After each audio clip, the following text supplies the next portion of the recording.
Alrighty, good afternoon. Thank you for joining us today for the next in our Deep Roots virtual series on native gardening. Since early April and the beginning of the stay-at-home orders, Deep Roots has been presenting these live sessions every Tuesday and Thursday afternoon. We've been thrilled to receive such a positive response from all of you, and we're excited to announce that we will be continuing them for the next several weeks with a couple of small adjustments. So please look for our live sessions every Tuesday at 4:00 p.m. going forward. If you've missed any of this series so far, you can find our previous sessions recorded at deeprootskc.org. Look for webinars at the top of the page to register for the series or to view previous videos. When you're outside this week, don't forget to enter our giveaway contest, for which we've partnered with Boulevard Brewing Company. Take a photo of yourself with your favorite native plant and post it with the hashtag #NativePlantFling. Tag Deep Roots KC and Fling Cocktails for your chance to win a prize pack of Fling cocktails and some beautifully illustrated native plant note cards designed by local artist Nancy Waugh. We've chosen 4 winners so far, and we still have many more prizes to give away. Good luck. All right, and without further ado, today's webinar features Stephen VanRhein. After serving as the community conservationist for the Kansas City area with the Missouri Department of Conservation, Stephen gives so much of his time to Deep Roots. He serves as one of our committee co-chairs and as a core group member. Stephen now serves as the environmental manager for the City of Kansas City, Missouri Parks. And we are so excited to have him here with us today. So Stephen, I will let you take it away from here. So yes, I am with Kansas City Parks and Rec now. I was with the Department of Conservation for about 16 years prior to this, and just moved over to Parks back in January. So it's been a really fun first 4 or 5 months with Parks right now. Everything that's been going on. And my PowerPoint's not advancing. Oh, there it goes. Shade Gardens, that'll be back up a little bit. So Kansas City Parks and Rec Sustainability Plan. Some people had asked about that. I guess there was an article that came out in the Martin City, what is it called? Tribune? Anyway, so the Martin City newspaper had an article about the sustainability plan and some of the work that I was hired for Parks to do.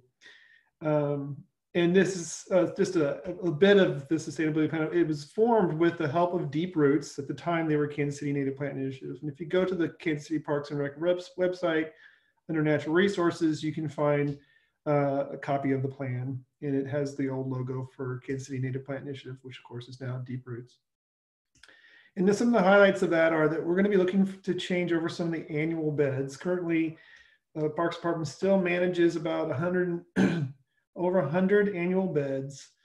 We have they're non-native plants that are planted every year in those beds, and we're going to be transferring at least 20% of those beds.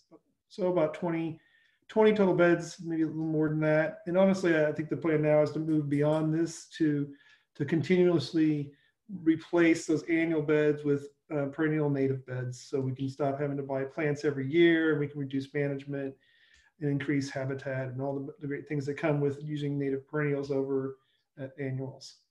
And we're going to be looking to do about 10 more of those this year. It's uncertain which ones will be changed over. We need to get an opportunity for some public input, and it looks like hopefully this fall we're looking to do a fall planting for those 10 new beds this year. Another part of that is turf grass reduction. We're going to reduce about 5% of the total mowed turf in the park system. That's excluding golf courses and sports fields. So 5% of the other acreage. It's going to come in between someplace between 200 and 400 acres of new, mostly kind of reconstructed prairie. Might do some reforestation to reduce some mowing as well, but for the most part, the reconstructed prairie. Over the next 5 years, Parks has some of that work that has been done in the past. We're looking to hopefully plant at least 5 acres in each of the districts, so the North District, the Central District, and South Districts of the parks this year. A lot of this is going to be contingent on what happens with our current situation with the epidemic. It's going to be putting a lot of things up in the air, but hopefully we'll be able to move forward with those this year. We also have an integrated pest management plan, which is going to be looking to reduce herbicide use, mostly for weeds and but also for insects and other pests. So looking to create that for them, and also water conservation. We will look to ways to reduce the water usage, and that's going to kind of go hand in hand with replacing the annual beds with perennial natives. Once established, those beds will require nearly almost no extra watering outside of what rainfall we get. So that's going to be a big part of the water conservation plan there. We're also looking for other ways for parks to reduce their water usage. So that's, I've only been on for a while, and we're going to really kind of have parks go in a different direction over the long haul. And I plan on being here for a long time as we convert more and more acres of landscape to native plants and create more and more habitat in our park systems. So today I was going to talk about shade gardens, and I thought I had a shade garden slide in there someplace. It seems to have disappeared. Oh, there it was. One of the first things I always talk about when I talk about doing anything with native landscaping is the removal of your invasives. I have a few of the invasives you might find in the shaded areas of your yard, honeysuckle being a very prominent one. It does like shade. It grows underneath our forested trees. So you're likely to find some honeysuckle in your yard, and suggest removing that first. It's a large shrub sometimes, and you can cut it out, and if you cut the stump very low, you can just mow over it. You can treat the stump with glyphosate at a 20% level of glyphosate to kill the stump. If you don't want to use any chemicals, though, if you cut it low enough to run your mower over the top of it, you can exhaust those plants. You can also root dock them. They have very shallow roots. There's about 3 major roots on any honeysuckle, even some of the really big ones. If you can cut those roots, you can basically just knock the whole tree over and take it out. Winter creeper is hard to get rid of if you have a lot of it. You can physically just pull it out of the ground, and it's not that terribly difficult as long as the area isn't too big. It will also respond to a couple applications of glyphosate on it, foliar spray at about 2%. But if you don't want to use any chemical, it's pretty easily removed with hand pulling, or you can smother it. You can put cardboard on top of it and put about 3 inches of compost on top of that, and eventually it will die under there. It's you got to make sure you cover all of it up. If any of it's sticking out, whatever's sticking out in the sunlight still kind of feeds the rest of it. It'll live underneath that cardboard for a long time. So it's good if you can just kind of get every bit of it covered up. You might find garlic mustard and vinca also tend to be common around. Vinca, a lot of people probably wouldn't think that it is a weed to get rid of, but for me, it's an aggressive non-native plant that I would remove from my yard. And our garlic mustard is a biannual plant. On the year that it flowers, the second year growth, you can harvest it and make a pretty good pesto out of it. It's a little bitter. The leaves tend to be better, interesting enough, on the second year of growth. So when you see that white flower popping up, you can just go through and they pull very easily, take all the leaves and make a pesto out of it. You can find recipes online for it. I made 2 batches of garlic mustard pesto this year. Is pretty good. So removing that existing vegetation that you have in your shade garden, and you can have full shade or partial shade, but you're looking at a really good amount of shade for the plants I'm going to be recommending. You can do the chemical removal or physical removal. You can do solarization. I'm going to talk mostly about cardboard and compost. It's what I like to do.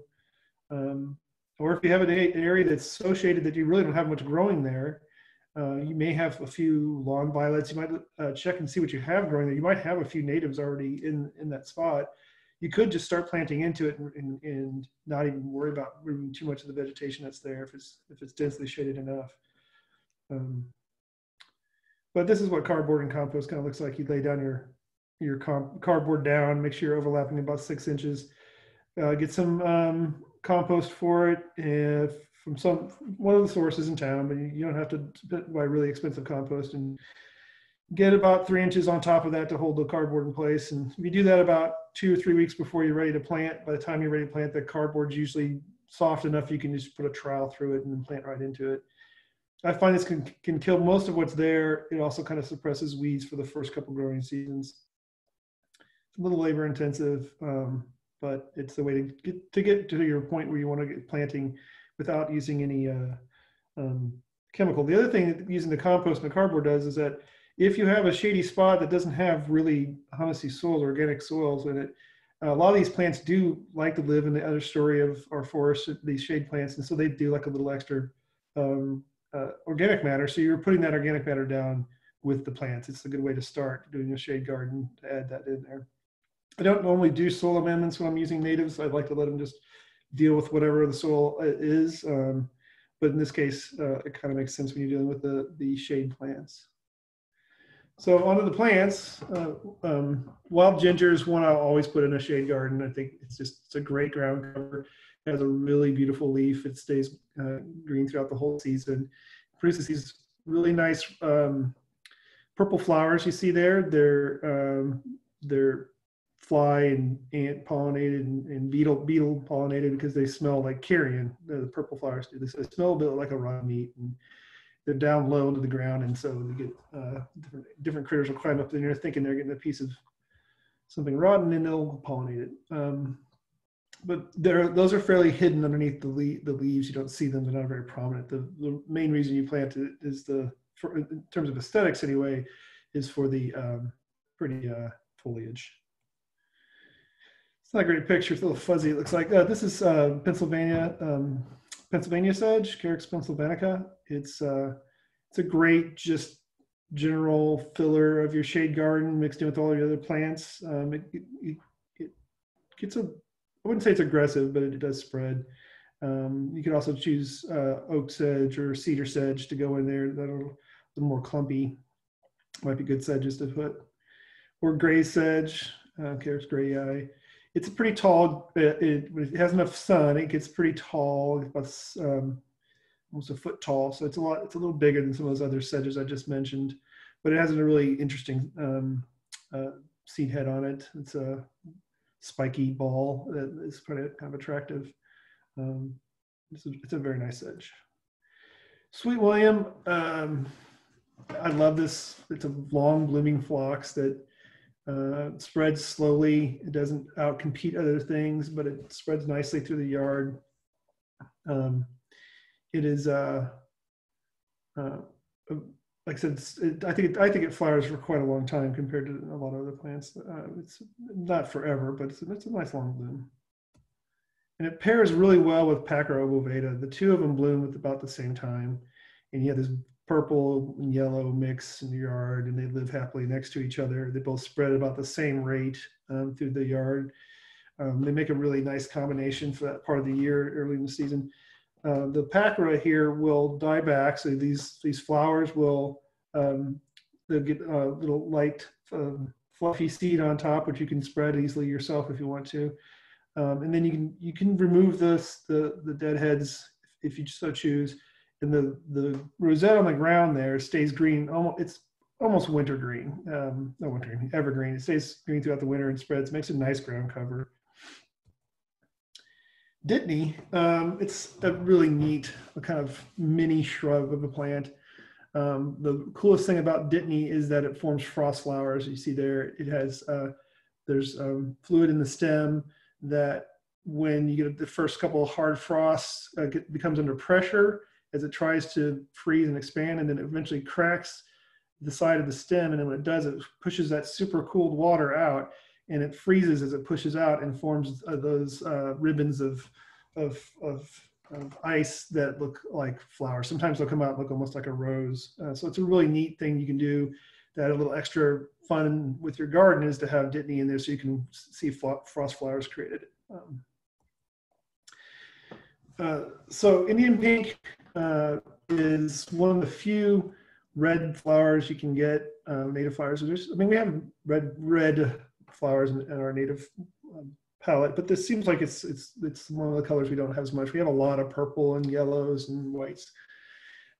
It's a gorgeous little plant. It's a hummingbird attractor, and it blooms a little later than some of the other plants I have in this list. So you get some later season blooming. So if you have a really densely shaded area, it's hard to find things that'll bloom later in the year. They tend to all be spring specialists. Bluebells, they spread nicely. I like the way they spread through shade planting. The only downside is they do just tend to disappear completely above ground by June, so all the leaves die back. So you might think you have a gap in your yard, but the kind of fun thing to do is to plant those along, say, with, I don't have a picture of this, but meadow anemone, Anemone canadensis, I believe is the scientific name. It's a white flowering plant, but it seems like right about the time that this is disappearing, that plant comes on a little later, and they can kind of live next to each other in a way that you hardly even miss the space that was filled with the bluebells after the rest of the plants come up. So you can kind of find plants. I think it's also true for wild geranium, who would work well there. Celandine poppy, this gorgeous poppy, yellow flower, pretty good size. It spreads by seed fairly easily, but not terribly aggressive. It blooms a little earlier than the Pacra or Sweet William, but they all three are blooming at the same time at one point in the yard. Another ground cover, Antonaria parlini is the woodland pussy toes. It takes a little more sun, and it's great to put like on the edge of your shade garden where it's going to get more sun. It's a great border of the whole thing. It stays pretty much evergreen. When the flowers are gone, it makes it a nice, very short ground cover mat.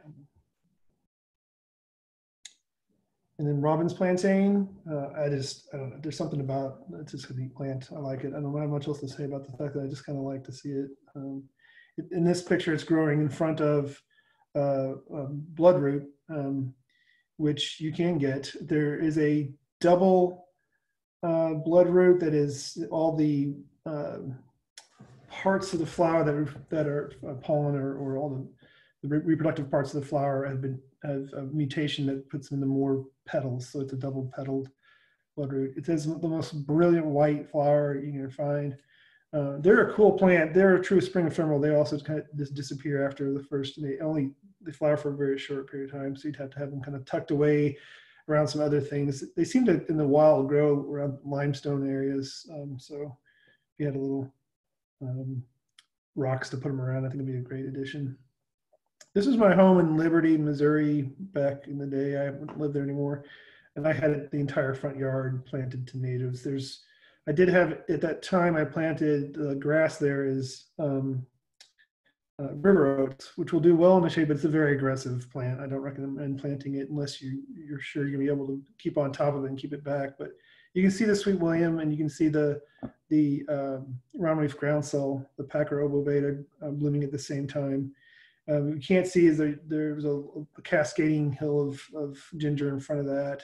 In the very background near the entrance of the house, you can see the parlini was blooming at the same time. The pussy toes, Antonaria parlini, was back there blooming. And the Dittany, which is not blooming at the time, is right underneath the redbud tree growing in the center there. But so I had all these different plants were growing in the yard, and pretty much had the entire yard covered with native plants at that time. There was no mowing going on. I went through that a little faster than I thought. I would like to bring up some points about maintenance. I realized I didn't put any slides in about that. Oh, you can also see there's a lovely dogwood blooming behind it, that too. Anyway, the maintenance. So one of the cool things about the native shade gardens is that you really just want to leave the leaves there over the winter. You don't rake them up. And honestly, you don't have to rake them at all if you don't get unless you get a really heavy load. You have a lot of leaves coming in from someplace else. These plants are adapted to come up through a leaf litter. Once the soil microbiology really gets going and you have a good, healthy soil microbiology, the leaves are all gone chewed up and just seem to disappear by late May every year. And there's, at some point you just wonder where they all went, because this whole yard you're seeing here was covered in leaves. I rarely took any leaves off, unless like I said, I had a really heavy load, and I might lightly rake a few of the leaves off to get some sunlight to some of the plants as they were starting to grow again. But it is a way of reducing that maintenance you do of getting rid of leaves. You just let them sit there. They help increase the organic matter in the soil, and the planting just gets better over time. The whole thing can be trimmed back, although a lot of these plants, they don't require the same kind of trimming that a lot of the full sun plants do. They don't get big hardy stems that have to be knocked back. The river oats would, but most of the other ones, you pretty much don't have to do a lot of trimming on it. You just let it kind of do its thing. That's one of the things I love about shade gardens is that they're really one of the easiest gardens to do with natives, because you have the deeper the shade, the less weed competition you tend to have. Sunny gardens tend to have a lot more weed competition. It says my internet connection is unstable. Okay. Well, anyway, I'll finish it up there and go ahead and let everybody ask questions. So thank you. Wonderful. Thank you so much, Stephen. All right, I'll dive right into questions. Brett asks about the first part of your presentation. How can we find the beds that are going to be transitioned to natives? Will there be an announcement? Oh, good question. I don't know. Stay Probably tuned. we need to figure out, we're still trying to figure out which of the beds people have that residents around them have a connection to, so we can talk to those residents. Some beds probably get ignored, and we could change them over and people wouldn't even notice. We're going to be doing those 10 beds this year, I suspect. I haven't really thought about doing an announcement, but we probably will go ahead and announce which beds we plan on changing over. It's a good idea. Holly asks, where can we find info, or how can we tell if one native may outcompete another? It's not always, I don't know of a really good site to necessarily go to for that. If you read the descriptions, if you went to either the Missouri Botanical Society and looked up your plant there, and I would suggest, using scientific names as often as possible, so you can avoid confusion of common names. Oftentimes some of the same plants have a similar common name or the same common name. So try to find out your scientific name first. Missouri Botanical Society has some pretty good descriptions there. Really a good site for it. They share a lot of the same natives we do. There's a site, Illinois. Oh gosh, I'm forgetting what it's called. There's an Illinois Native Plant Society site that has really good descriptions of the plants and some of their behavior. In addition to that, it has look-alike plants in there. I think they do a really nice job of describing, and we share a lot of the same species. It's not a perfect match, but it's pretty close. So yeah, those are a couple of places you can go to find descriptions that will say whether or not a plant's aggressive. Most of the time when you have an aggressive plant, someone will list and say, oh, this is aggressive or self-seeder, or it spreads by rhizomes. Any plant that spreads by rhizomes or stolons, you always got to kind of wonder about that, because they can oftentimes be a little more aggressive than not. And some self-seed quickly, but it's kind of on a plant-by-plant basis. Okay, Sydney asks, what are your thoughts on violets? My yard is covered in them and I quite like them, but are they so aggressive that they'll hurt other shade natives? I don't find that to be true that they're that aggressive. They do self-seed pretty quickly, and they'll take up space, but they would not push out other plants. That's not been my experience. I think they're a wonderful ground cover that you can put in and just let do their thing. They'll fill in some spots around the other plants. And so, no, I wouldn't remove them. They're a host plant. They're one of the first things that flowers. So they're great for early pollinators to find. Yeah, I let them just do whatever they want. Wonderful. Alrighty. Val asks, what about very dry shade suggestions?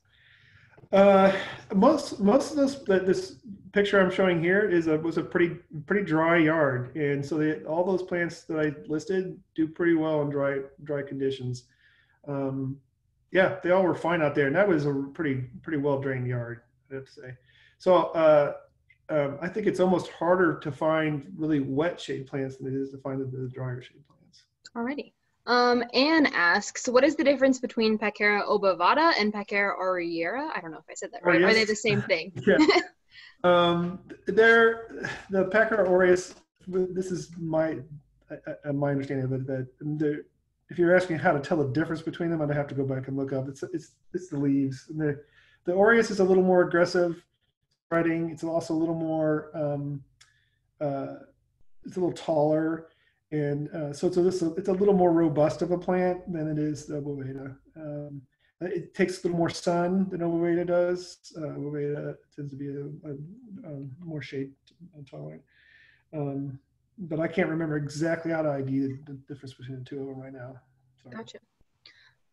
Nancy asks, I have a woodland area solid with winter creeper. Do you think cardboard and wood mulch will work? Wood mulch would hold the cardboard down. I would say that my experience with winter creeper has been that you really kind of have to hit the entire area to let any get it. And if you can't, go around and score the edges where you put the cardboard down. Like make sure you're cutting all the connections off. Otherwise, it just kind of lives underneath. It's like it feeds itself from other parts of the plant that are getting sunlight, so it tends to live longer. You could always add more cardboard and more mulch if you're to really get on top of it and just wait longer before you plant it. We've had good luck doing it here at our new place. We put it right on top of a good patch of winter creeper and planted it into it, and it has not invaded the center of the cardboard area. It tries to invade from the side still, which is why we score it, and we still have to fight it a little bit. But I think it's a decent way to try managing it, especially if you can, like I said, put an extra layer of cardboard or an extra layer of a little extra mulch, wait a little longer before you plant. I think you can get ahead of it. Alrighty. We'll do one or two more. Teresa says, I may have missed this, but which of these can be part shade, part sun? You mentioned the woodland pussy toes, but are there anything else? Yeah, I didn't the Robin's plantain. I didn't put a lot of part shade, part sun in this. There are a lot out there that can function easily between these two areas. You've got, I mentioned the meadow anemone, Anemone canadensis. There's also the, and you have to check on the scientific name on that. I'm not sure I got the canadense or canadensis. I can't remember which. There's also wild geranium, which is a great one. That is kind of a partial one that can go in there. The spiderworts are also kind of partial shade. The woodland spiderwort's a really nice one that can go kind of on the edge there, partial shade. And honestly, a lot of these, the ones I just listed, they can take more sun than they'll take the dense shade, but they can take quite a bit of sun too. So you can kind of play with that. I find, generally speaking, just as a kind of broad comment on the way we categorize our natives as sun or shade or wet or dry, that a lot of them are very flexible. They seem to have a lot of plasticity in how they'll perform. So I like to try to push them out into areas where they're not quite, they say they're not going to be.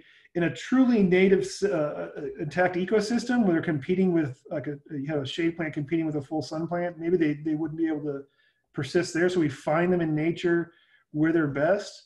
But in our yards, we're kind of creating a different system so we can play with that a little bit and have plants kind of overlapping. Wonderful. Thank you so much, Stephen. Sure. If you had a question that did not get answered today, please feel free to send us an email at hello@deeprootskc.org, and we will get to answering those questions for you.